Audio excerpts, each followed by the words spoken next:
all men are trash, all men are dogs, all men lie. That's not my personal opinion.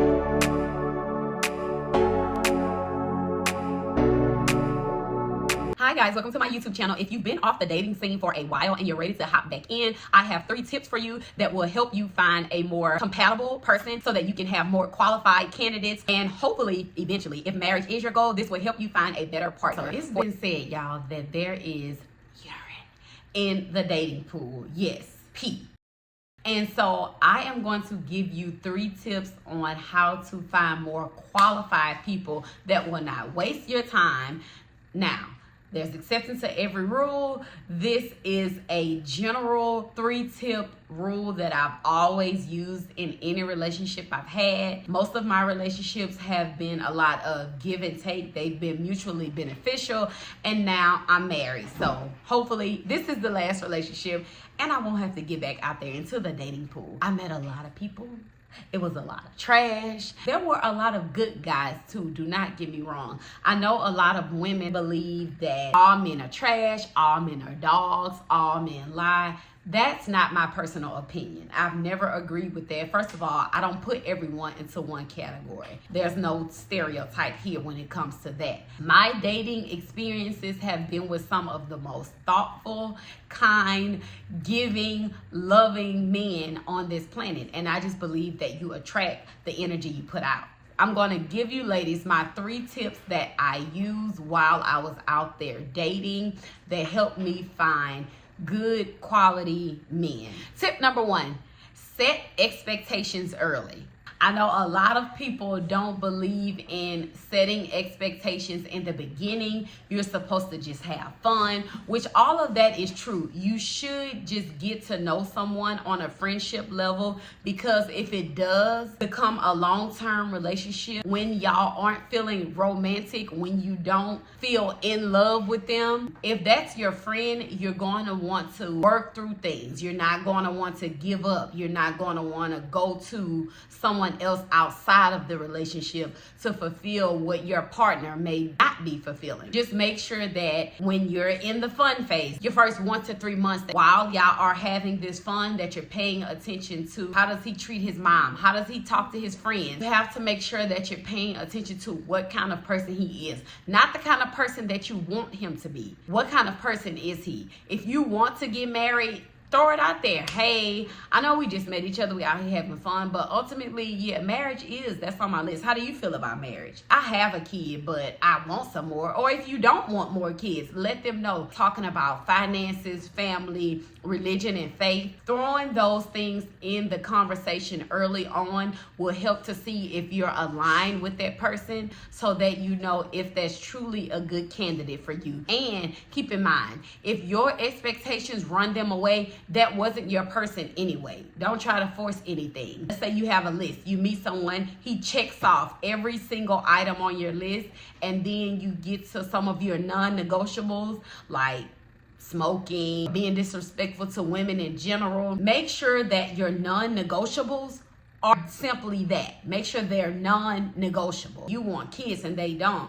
Compromising on that may be a little hard versus if it's someone who likes to eat pork and you don't. That's something you can kind of work with. When it comes to long-term values like family, finances, things of that nature, you're going to want to set those expectations early. And when I say early, I'm talking in month number 1. Let's talk about it. I need to know, if I'm spending all this time with you, yeah, we're having fun, but are our values aligned when it comes to family? Are our values aligned when it comes to finances? Are our values aligned when it comes to faith? If not, we may have to step back and say, hey, let me not get too invested. That's why I say do it early on. Don't get too invested, because you may start to compromise on some of your non-negotiables, and then you get married to this person, have a kid with this person, and then you realize, hey, I really can't live with this person for the rest of my life. Now you've created another broken home. And I can speak on this because I've done this. I've been this person, okay? Tip number 2, don't be afraid to speak up for yourself. If I like to go to church and you don't like to go to church, I can't stop going to church because you don't want me to go to church. If that's something that I truly value. If it's something that you really don't care about, then make sure you picking your battles wisely. That's in dating and in marriage. But picking your battles does not mean not speaking up for yourself. In any and every situation, like I tell my husband, like I tell my children, you have to be your biggest cheerleader. You have to advocate for yourself. If you don't advocate for you, how can you expect someone else to advocate for you? You're setting yourself and the relationship up for failure when you're compromising too much. Now, every relationship does come with some compromise. But as I mentioned in tip number 1, and as I mentioned now, the non-negotiables are non-negotiable. For some things that you may be able to be more lenient about, make sure you're clear about those. Let's say your partner likes to smoke cigars. That's really a big non-negotiable for a lot of people, including me. I don't like the smell. I don't like it in my clothes. I have locks. I don't like it in my hair. It holds odor. I don't like it.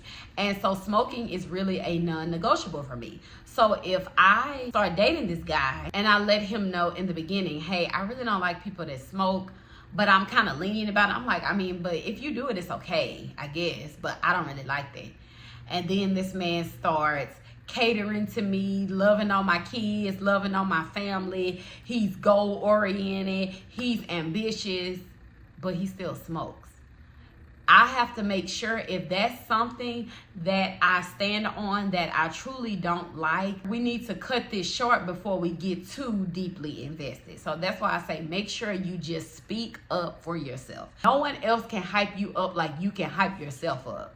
You are that girl, you are that guy, you are that person. You're doing the work, you're here watching this video, so I know you want better for yourself. So just make sure you're standing up for yourself, you're speaking up for yourself, and you learn how to adjust your tone so that you're not being disrespectful.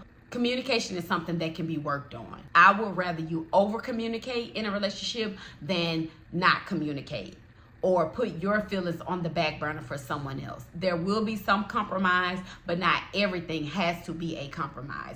And if you start dating someone and you feel like you're compromising too much of yourself, you may need to step back from that relationship. Tip number 3, don't ignore the red flags.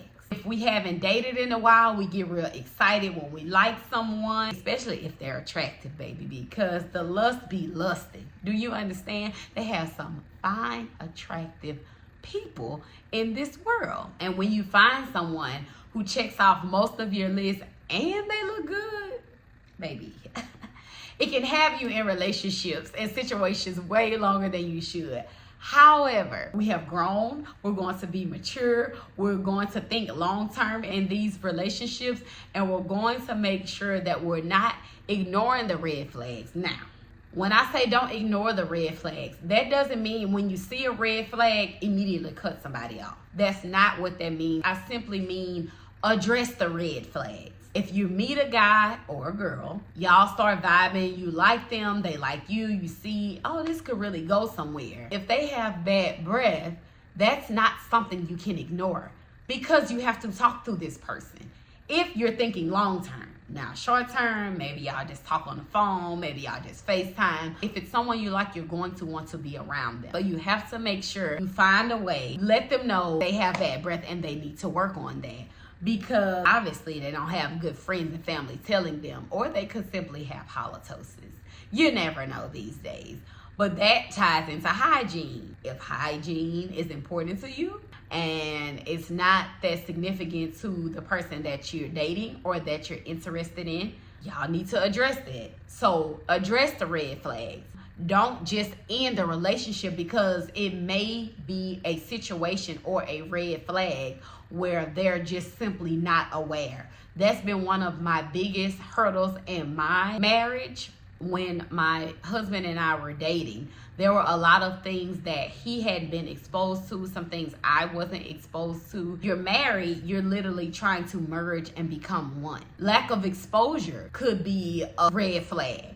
However, that's not a red flag. It should be detrimental to the relationship. I can't blame you for you not being exposed to something in your childhood. That's unfair of me, that's unrealistic, and it's kind of selfish. You have to be realistic, you have to be humble. Make sure you're wise enough to decipher between good and bad traits in a person. Above all else, You are your main priority. What you're putting out into this world is what you're going to get back. If you want a person that communicates well, if you want a person that dresses nice, makes a lot of money, if you want a person that's intelligent, become that. You have to become what you want in a relationship. Opposites do attract, because my husband and I, our personalities are completely different. However, the values that we share, the foundation that our relationship is built on, are all aligned. We both have the same faith, finances. We have worked to get where we are on the same page with our finances. When it comes to family, we're on the same page. When it comes to what we value in family and friends, we're on the same page there. So just make sure that the important things are discussed and the expectations are set from the beginning. That's going to bring me to the end of my video. Thank you so much for watching. Make sure you tune in each and every Monday where I drop a new video. Be sure to like, comment, share, and subscribe. And I'll see you guys next Monday. Bye.